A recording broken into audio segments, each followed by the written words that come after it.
What does it mean to truly be of a community? This is the essential question behind social inclusion for people with intellectual and developmental disabilities. We know that being part of a community involves two things: relationships and social activities, or a combination of those. We don't know exactly what's involved because we don't exactly know how to measure social inclusion. But basically, social inclusion is those things that make us feel connected to our world, aside from where we live, work, and learn. It's how we play, it's who we love, it's how we express our friendship. It's all these things that make life really connected. So I want to tell you about social inclusion by telling you about Steve. He is a person with IDD. Steve loves baseball. He spends a lot of his time in the evening watching baseball on television. He has a favorite team, he follows them, he knows the players, he knows the stats, he loves his baseball. Unfortunately, watching it on TV is really a solitary, sedentary activity most of the time.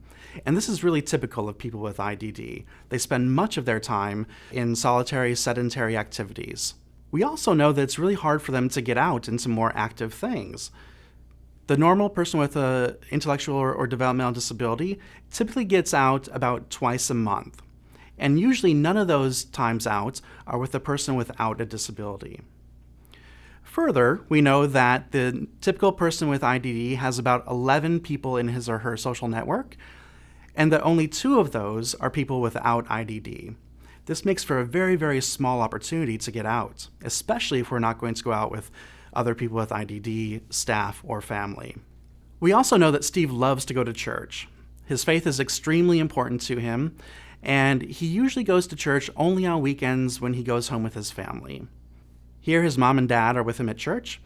We know the church is really important to both people with IDD and their family members, so it's important that they go together. However, going together means that Steve can really only go about once a month when he goes home with his parents, and he would like to go more.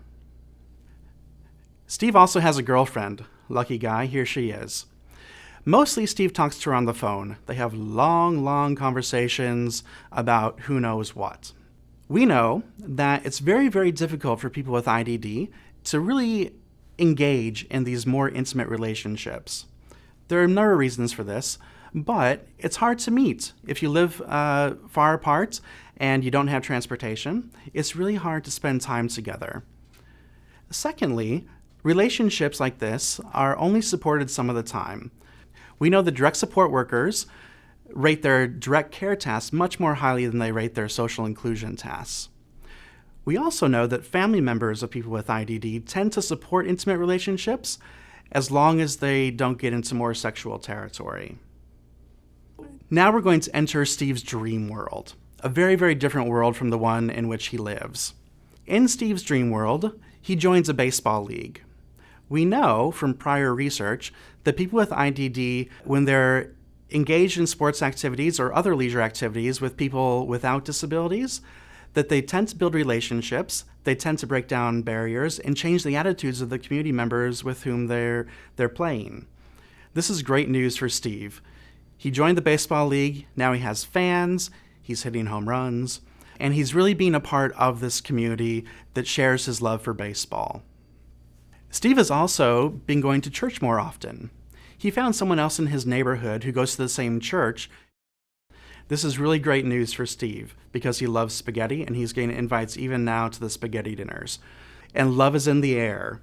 We know that people with IDD experience love in similar ways as people without disabilities. And because his DSPs have been trained to attend to his social needs more often, Steve is now getting out with his girlfriend a lot more. This is really great news. People with intellectual disabilities experience intimate relationships much in the same way as anyone else. And there's also evidence that shows that they're aware of issues like anatomy and pregnancy, which would lead them to be responsible sexually as well, although the support for that sexual engagement is still lagging behind. So this sounds great for Steve, but what do we need to do in order to make this happen? There are 3 things that I think we can start to focus on. First of all, we need to measure and define social inclusion much better than we currently do.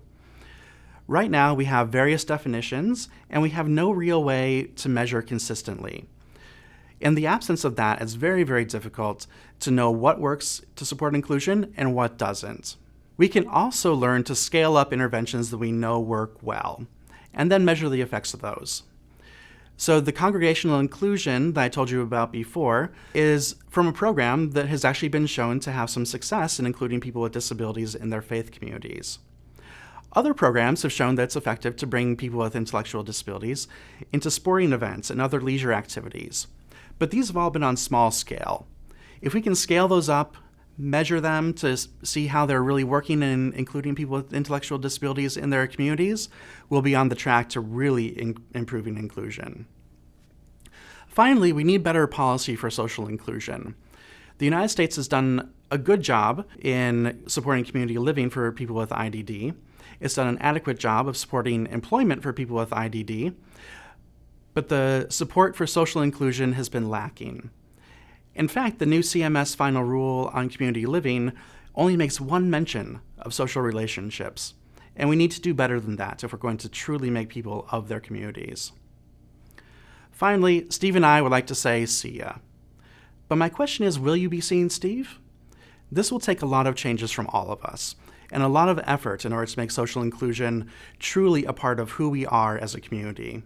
So my challenge is, please join me on this journey to include people as members of their society, not just members in their society. Thank you very much.